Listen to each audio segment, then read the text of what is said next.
Good evening and welcome to Sunset News this Wednesday evening. As always, we bring you news, community stories, economics, weather and sports. I am Glenora Shipura.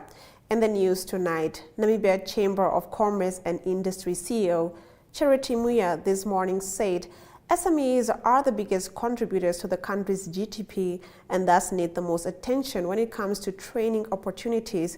Muya said this during the kick-off of the company's two-day ITAS training in collaboration with NAMRA at the Nampower Convention Center.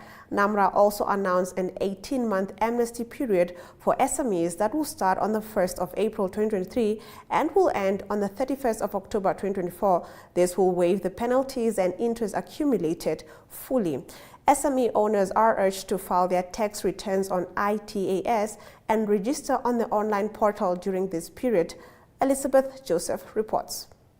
Subscribe. I said it's okay, just keep on taking all the names and then we will continue doing the trainings. So Namra, this is a very evident to you that definitely there is really so much need for the training of these companies. Now, I think it is very much internationally recognized that SMEs play a very vital role in any economy. And Namibia's economic structure evidently is comprised mostly of our SMEs. And these are the people that are really contributing more to job creation, sources of all kinds of products and services, and really contributing more to our GDP. So when they are faced with challenges, this sector of our economy deserves special attention. Yeah. So the prior years of recession and then the pandemic, we know how much this has actually affected, particularly our SME sector. Now, as a chamber, already during the time of the recession, not the pandemic, during the time of the recession, we were actually engaging many of our members and the issues that they were challenged with. And one of the very, very much underlying issues was the issue of taxes, paying your taxes, because many of them were really indebted to the receiver of revenue. The Institute of Public Policy and Research has once again called for the role of the Public Procurement Unit, which is currently a directorate within the Ministry of Finance, to be strengthened, while its director's role is strengthened to an executive level to ensure lesser corruption with regards to state procurement practices. Research associate at the IPPR, Frederick Links, explains the need for strengthened powers. Ochanet Lache reports.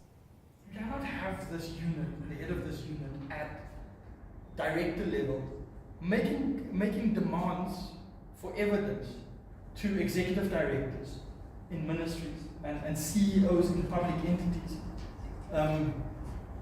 Because those officials in those public entities will not see the executive, the head of the PPU at the same level as them. So you can just see how they will not respond to demands for evidence and records and so on, because this is someone who is not at that level, who is demanding information and documents from, and this matters. So the head of this agency needs to be at executive director level. It needs to be at the level of management that is reflective of management structures across the state sector, and should be able then to, at that level, be able to make demands, not through the minister, not through the executive director in the Ministry of Finance. This is not an efficient and effective system to start off with. So this entity needs to be a standalone entity, and the executive director, the head of this entity, needs to be at a level of executive management that reflects public service management. Elizabeth Boyson, Public Relations Officer and Patient Services at Ongwe Diva Medipark, has asked men to join women in observing Endometriosis Awareness Month and to encourage their spouses to go for screening. Boyson was speaking on Saturday at the Run Along Foundation's Saturday Run. Boyson said endometriosis is a condition in which the tissue that forms the lining of the uterus is found outside the uterus. It's most common in women in their 30s and 40s, but endometriosis can happen in anyone with menstrual periods. Tuyemo Haidula reports. It's a disease that attacks females. The moment you start to get your menstruation, that is when it starts to attack you. So sometimes you have got pain down your bladder. Some of the girls will be rolling on the floor saying, I've got menstruation pain. But it could be that it is the stage 1 that is starting with endometriosis. So you need to go consult a doctor so that they can see, is it normal or is it abnormal? When it is abnormal, that's when you have got endometriosis. This is a disease, some kind of a cancer, but it's only attacking a certain part of your body, and that's only in women. So once you have endometriosis, it can prevent you from having children one day if it is not treated early. So it needs to be detected early and treated early. So when you have got a terrible pain in your bladder, during your menstruation or before your menstruation, please consult a doctor and they do test on you and see where you are standing. It's very dangerous. Once it reaches stage 4, it cannot be treated. You cannot be healed from it. You'll just be on treatment until such time that you are normal. So please, men, take care of your women, your sisters, your aunties, your mothers, your grandmothers, once they complain of that. Home Affairs' efforts to advance administratively has seen their labor bear fruits as the ministry launched the online application for passports and 6-month work visa. Speaking at the launch, Home Affairs Minister Albert Kawana stated that the ministry's digital milestone will result in service efficiency and improvement as it allows locals to apply for passports using mobile phones and track the process of the application through SMS. The launch took place at the newly inaugurated Dr. Hifike Punye Pohamba building in Windhoek. Jimeman Dembele reports. Inform the nation as well as the general public that with effect from today, the ministry has introduced online applications for employment permits and passports, as you heard also from the ED. The work visa or short-term employment permit, which is valid for a maximum period of 6 months, and here I can maybe rest assure you, very soon we are going to extend this to more than 6 months. It's normally issued to non-Namibians or foreigners who seek approval to work temporarily in Namibia for donor-funded projects, multinational companies, as well as Namibian companies under certain conditions. This applies mainly to scarce professional skills. In addition to short-term employment permits, the ministry is also launching the online passport applications. In so doing, we are embracing technology as a catalyst and enabler in order to achieve global best practices, as well as the Namibian government reform initiative, which was adopted some time back by embracing e-governance. We believe that by introducing these measures, we will reduce wasteful cost to our clients, thereby achieving more with less. Thus, having devised and deployed online technology, we will add more services online in order to enable our clients to access some of these services with ease. With escalating and exorbitant cost of IT service providers, we have harnessed and capitalized on our own. Swakopmund residents are dissatisfied with the lack of affordable housing. We take a look at this story when we return with Story of the Day.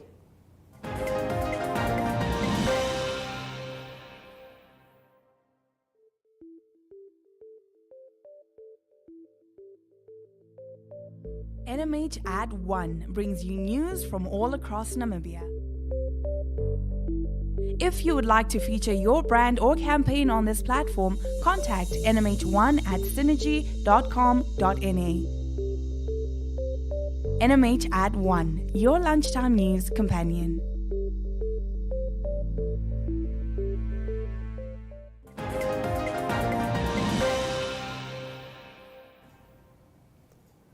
Let's take a look at our story of the day. A group of aggrieved Swakopmund residents on Wednesday held a peaceful protest against the municipality of Swakopmund to express their dissatisfaction with the lack of affordable housing. Nikano Nangolo reports. And 6.1 of the Namibian Constitution. All persons shall have the right in any part of Namibia to acquire, own, and dispose of all forms of immovable and movable property individually or in association with others, and to bequeath their property to their heirs and legatees, provided that the Parliament may be legislation prohibit or regulate as it deems expedient the right to acquire property by persons who are not Namibian citizens. Article 16.2. The state or a competent body organ authorized by law may expropriate property in the public interest subject to the payment of just compensation in accordance with requirements and procedures to be determined by Act of Parliament. The Public Servant Pocket Guide, page 50, clearly states that the responsibilities of the ministry is charged with is to integrate displaced people into mainstream societies and to rehabilitate people with disabilities, help them become effective again in normal life. Instead, we are told we contribute peanuts to the housing sector of municipalities. That's why we are only beaten off with words of affordability. When one says people can't afford, do you judge by appearance, or is it other people's failure that we have to carry crosses for? Because the entrepreneur woman, SME sells fat cake, yet she has daughters and sons at UNEM that she pays for, yet she affords to pay rent at someone else's house, buys food for her household and the rest of the essentials. She applied for low-income housing, in Swakop, but she does not qualify because she has no bank statement and her fat cake is not a guarantee of being financially stable. Affordability, they say. Low-income housing, they also say.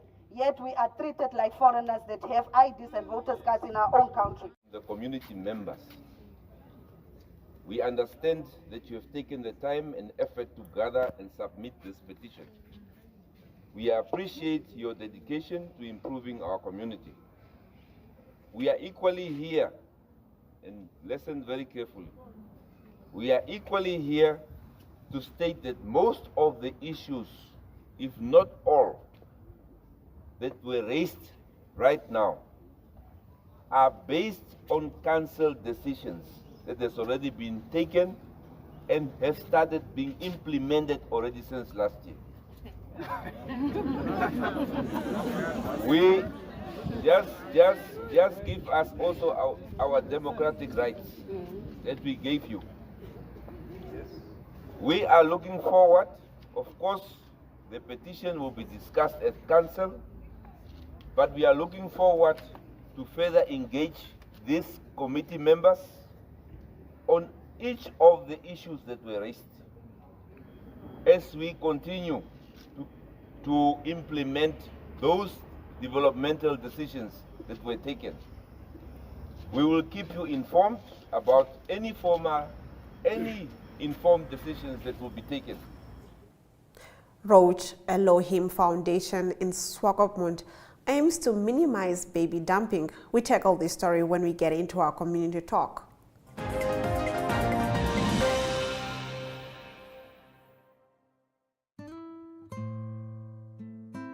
Ohole So Nice is an entertainment show brought to you by the youth for the youth.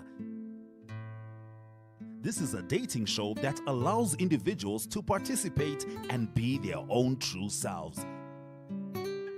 If you would like to feature your brand or campaign on this platform, contact zone@synergy.com.na.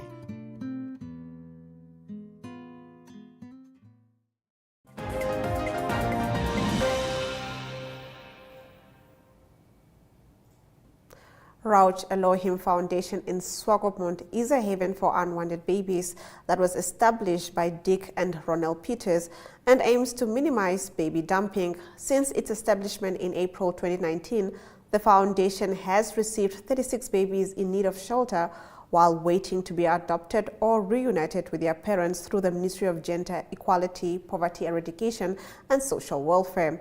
Watch as Ronald Peters explains the process of leaving the baby without having to be seen through their baby saver box. Madeline Gasses reports. Good day, my name is Ronald Peters and I'm the founder of Ruach Elohim Foundation, which we have started in 2018 due to the constant rising of baby dumping in Namibia. We've started this foundation to help do awareness to prevent baby dumping, but also to give the solutions and alternative options for desperate mothers who want to dump their babies. Since we started this foundation in 2018, we have already cared for 48 babies in our home. In 2019, the Namibian law has changed and made provision for mothers to leave their babies anonymously, unharmed and at a safe place if they do not want their babies. So this made it possible for us to install a baby saver box in our boundary wall where mothers could leave their babies anonymously and safely without facing any prosecution. If a mother wants to leave her baby in our baby saver box, she can come to the baby saver box and open the baby saver box. She will put the baby inside and she will take the letter that we left for the mother inside the baby box. This letter will explain to the mother what will happen now after she closes that door. The door will lock automatically once she closes the door, and the baby will be safe inside. A notification will come through on our phones that will immediately alert us that there's a baby in the baby saver box. We will immediately take out the baby from the baby saver box, and then we will notify our social worker in the region that we have received a baby. We will also take the baby to a healthcare professional to check out the baby and to give treatment if need be. This mother that left her baby in the baby saver box, she has 30 days to claim her baby back. So it gives the mother 30 days to think about her decision, and if she is regretting the decision, she can always come back. We will also put a notification in the local newspaper, which will give this mother 30 days notification that she can claim her baby back. Economic news follows shortly.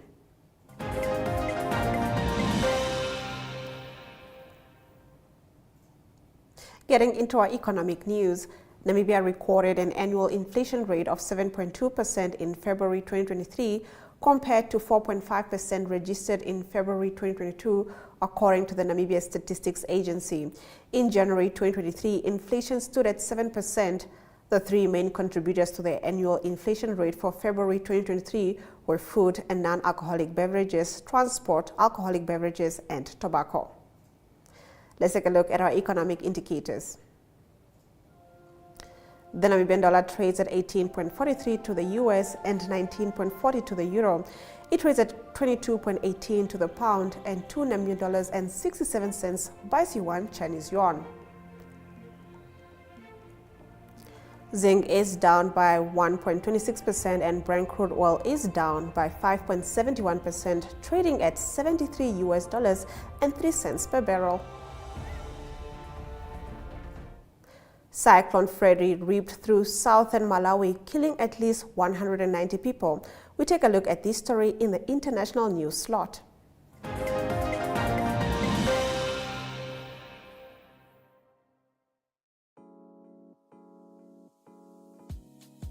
My.NA Property Show provides viewers with the best in-class content, engaging interviews, as well as a showcase of the latest property-related products and services.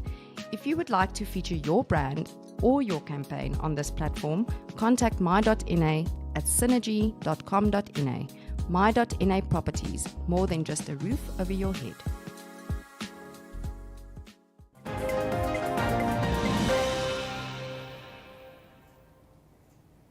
At least 190 people have died after Tropical Cyclone Freddy ripped through southern Malawi, local authorities said on Tuesday, as survivors continue to look for loved ones in badly hit areas.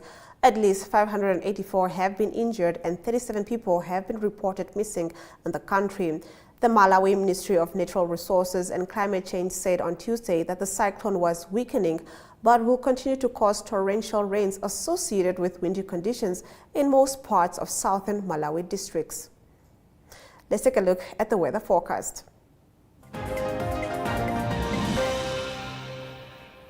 Wait.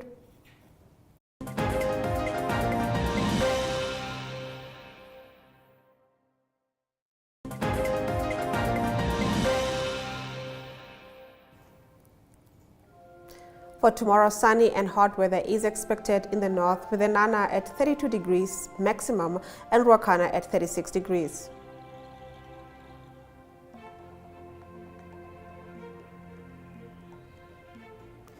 Partly sunny weather is expected along the coast, with a high of 21 degrees in Walvis Bay and 21 degrees in Hendy's Bay as well.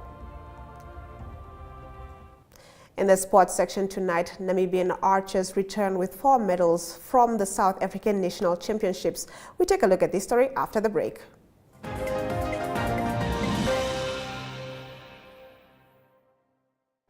Sport Wrap is a daily show focusing on all sport news and current affairs.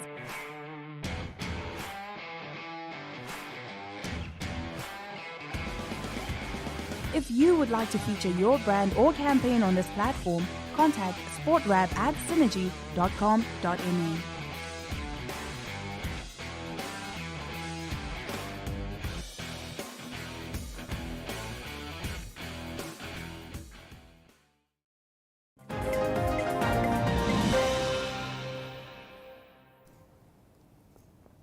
Let's take a look at our sports news. A team of 5 Namibian archers returned with 4 medals from the South African National Championships held in Johannesburg. Queen Redig from Swakopmund in the compound women's division improved her previous Namibian record for the 360 run from 296 to 300. The Namibian Fistball Association has announced its national men's team of 10 players to compete in the World Championships in Mannheim, Germany from the 22nd to the 29th of July. The dominating local club Cohen produced 5 of the included players, with 2 more from SKW and 3 from clubs in Europe. The 4-year series of Cricket World Cup League 2 will finally be decided on Thursday when Nepal hosts the United Arab Emirates in the 126th and final match. This result will determine whether Namibia's Eagles will hold on to their current 3rd position out of 7 teams, or more likely to be overtaken by the informed Nepal team. Let's take a look at the highlights shortly.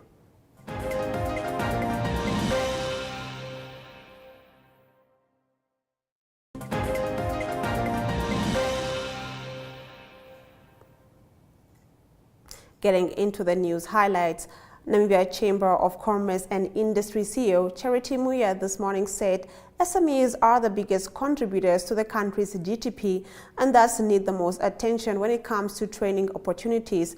Muya said this during the kick-off of the company's 2-day ITAS training in collaboration with NAMRA. The Institute of Public Policy and Research has once again called for the role of the Public Procurement Unit, which is currently a directorate within the Ministry of Finance, to be strengthened, while its director's role is strengthened too. A team of 5 Namibian archers returned with 4 medals from the South African National Championships held in Johannesburg. And with that, we've come to the end of the broadcast. Make sure you join Sunset News on Facebook, on all the Animate platforms on weekdays, as well as on our website, OneUpTwo.com. Sunset News screens on DSTV channel 285 and GoTV channel 94 every weekday, and on Sundays from 7:30 p.m. to 8 p.m. I am Glen Rashipura. This has been Sunset News. Don't end your day without us.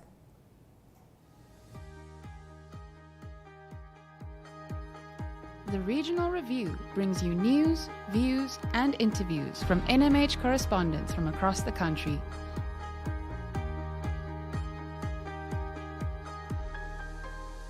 If you would like to feature your brand or campaign on this platform, contact regional@synergy.com.na.